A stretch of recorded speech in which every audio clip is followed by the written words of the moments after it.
unbox my first PR package with me.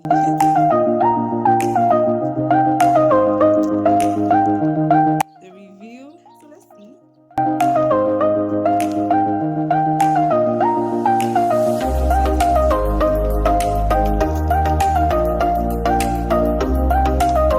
love the packaging. So I'm still going to open.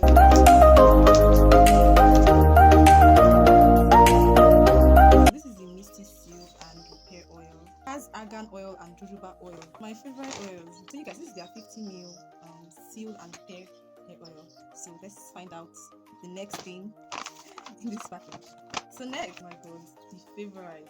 This is the Misty Hydrate and Repair Leave-In Conditioner, as you can see, and it has olive oil, it has panthenol, helps to replenish and hydrate dry and damaged hair. It has directions and the ingredients. Oh my god, it contains ingredients that I always look out for in leave-in conditioner. So guys, this is what we got from our Misty package, and I'm super excited to try them out. Thank you so much, Misty, for these amazing products. I really love them.